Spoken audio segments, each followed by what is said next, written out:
this is Anne from Odulcina Scrap. Today it's the part two of this embroidery project. So in the part one, if you missed it, I did, and I showed you how to do those roses, those silk ribbon roses, and the leaves with the greeneries. And now what I'm gonna do is I'm gonna do a little crazy quilt. It's just the beginning, and I'm gonna show you one stitch of crazy quilting. And then I'm gonna transform this into kind of a big snippet that I'm gonna use to put on a pillow cushion just as a decoration. So I'm sorry, somehow my recording didn't work for the first part of that. But this is how this works for a quilting or crazy quilting, is that you put the good sides together and you sew a line with your sewing machine wherever you want it. And from what I understand about crazy quilting, because this is new for me, I've never done this before. This was my first project, and I'm thinking that you can follow along with me as I learn the process and as I integrate stitches and things to do one by one, little step by little steps. So that's why I say with a little bit of shyness that it is crazy quilting, because that would be just a piece and it's really, really simple. But what you can see is that I'm going to put some angles in my fabric around the embroidery. Like you see right now, I'm putting kind of an angle.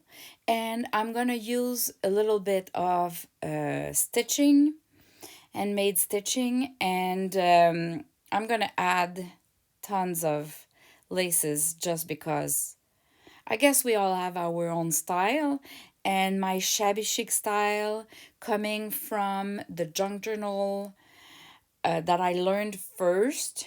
um yeah, my crazy quilting might not be typical. And well, if you like it, I guess I'm gonna have my kind of own style over the over what we find on YouTube, because I've never found someone that really does what I have in my head. But this is just a first project, a first simple project, and as you see, that's all it is. Just a square patch that I'm building.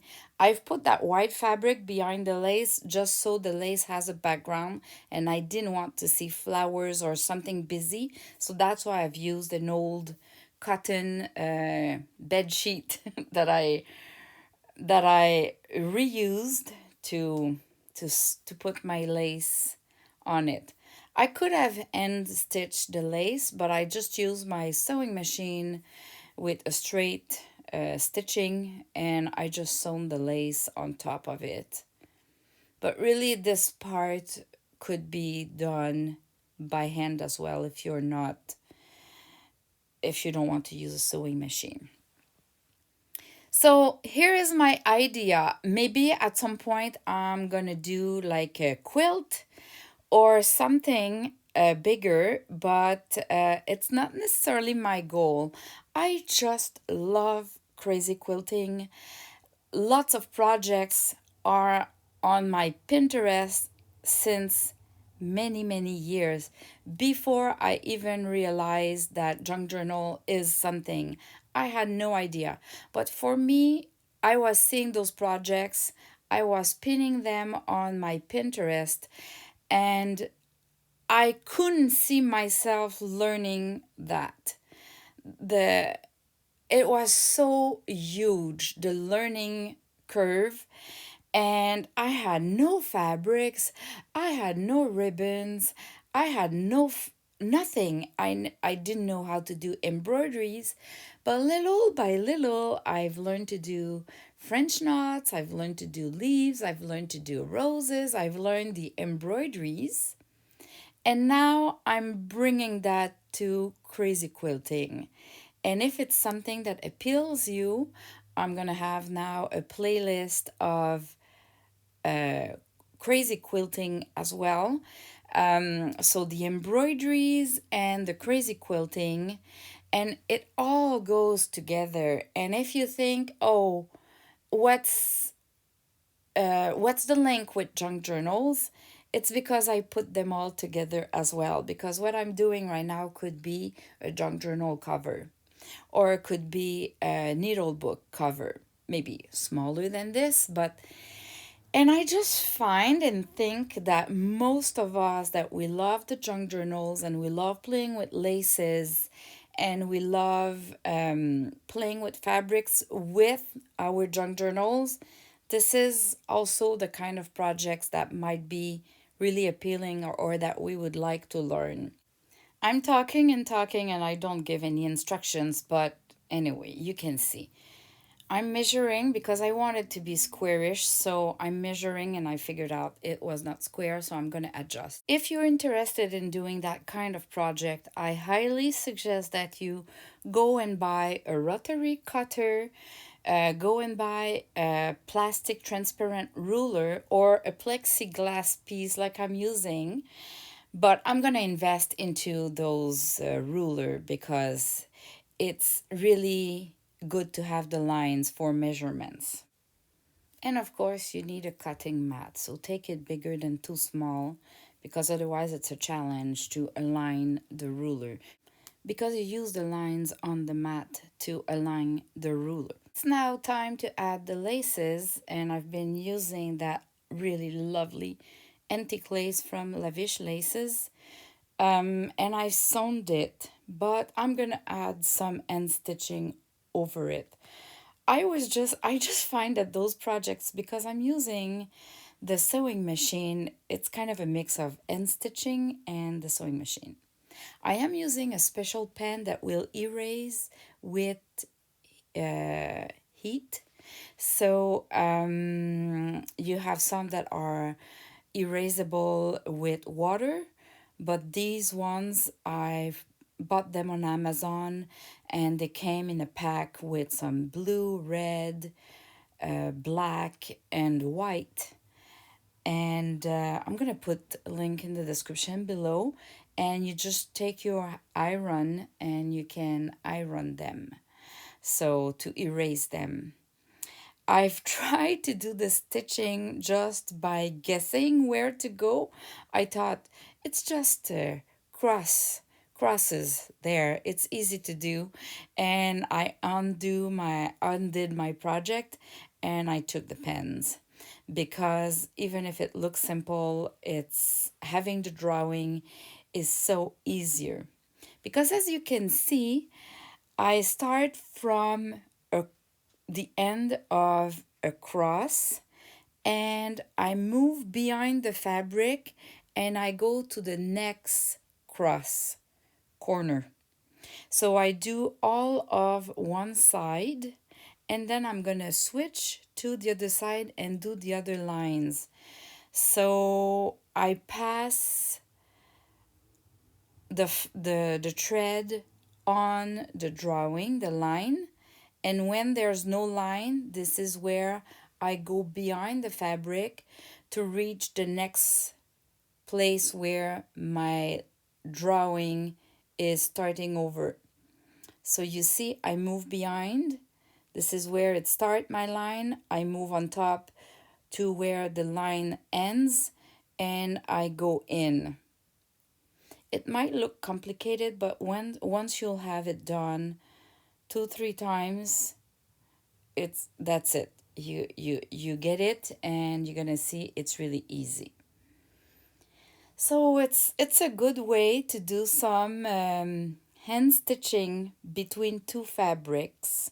It adds a little detail that is more than just the regular quilting with being just sewing the fabrics together.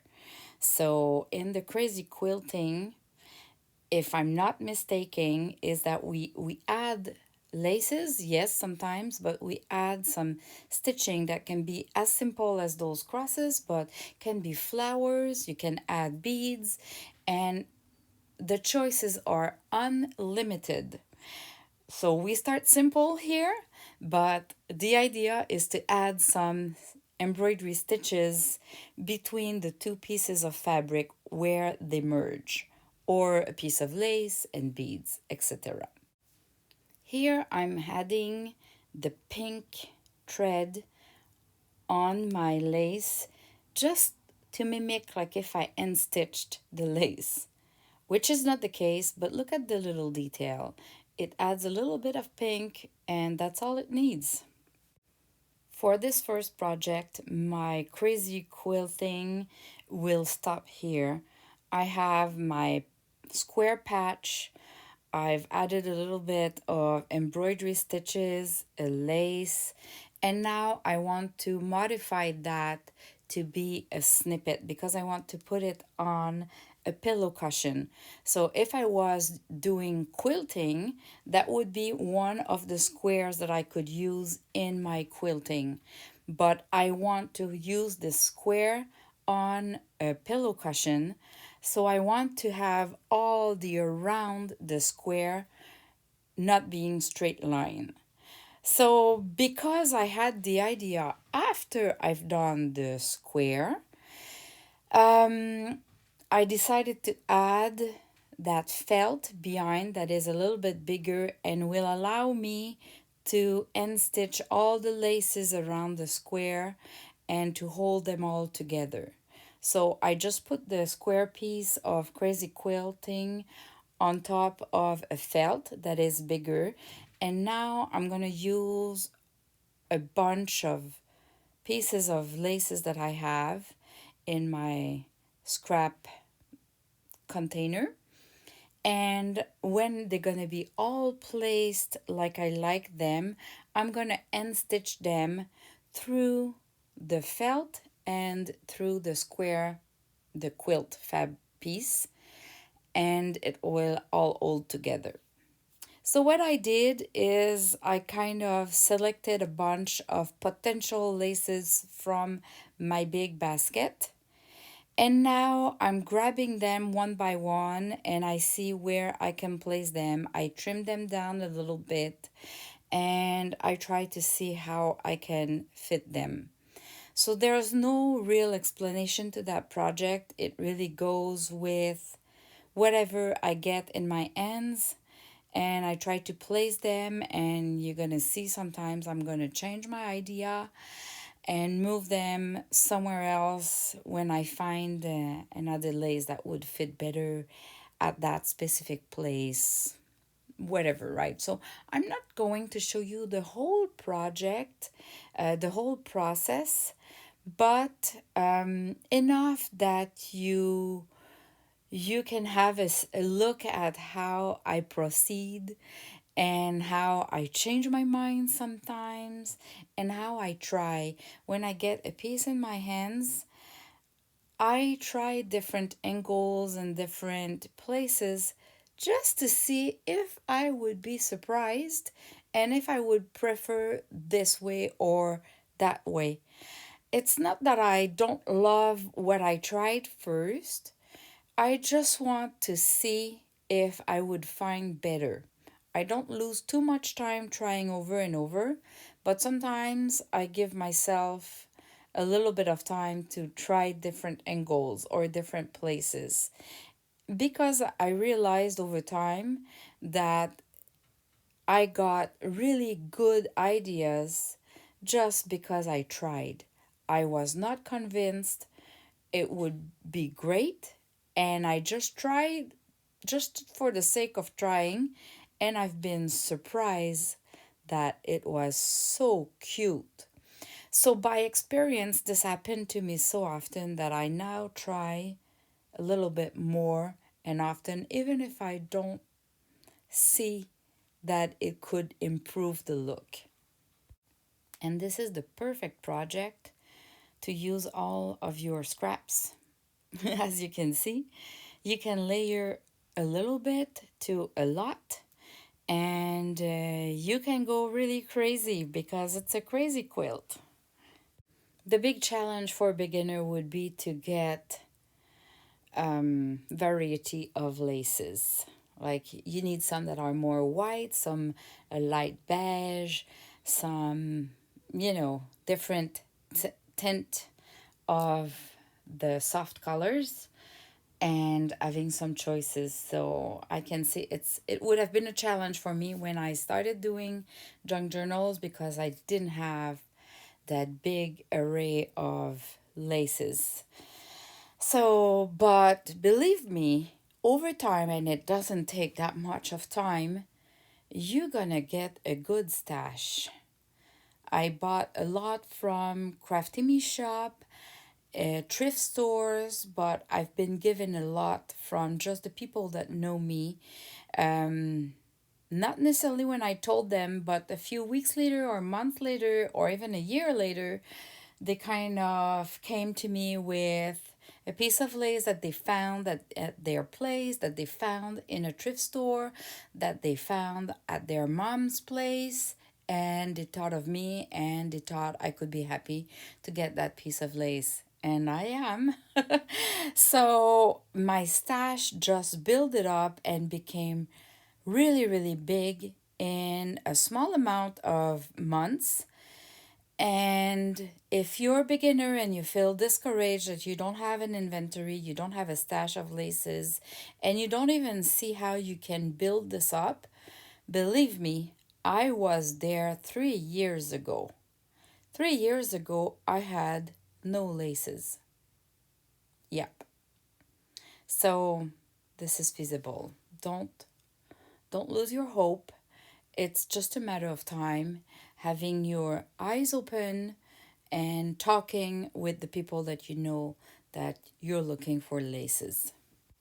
So as you could see, I end stitched all of my laces here and there. As long as it holds well together, I don't plan to put this in a sewing machine, even if it's fabric. And honestly, I think it would hold if I use the end wash cycle of my sewing machine, let's say if I need to wash it. And now I'm trimming the felt that is too big. But as you can see, I needed the felt to sew sometimes two laces together. So I'm trimming the felt because I don't want to see whatever has not been used of it. And that is the end of my snippet. It's a huge, humongous snippet. But I just placed it on top of a pillow cushion just for an example. It's not the perfect pink, so it's not going to be the permanent place for the snippet, but just to give you an idea, isn't it gorgeous? So I hope it inspired you, and a snippet like that can be used in so many different projects. I'm thinking it can be in the middle of a quilt, on a bag, and on pillow cushions, of course, a blanket, decorative blanket, of course, just as a decoration too. So thanks for watching, and I'll see you in the next video. God bless you. Bye bye.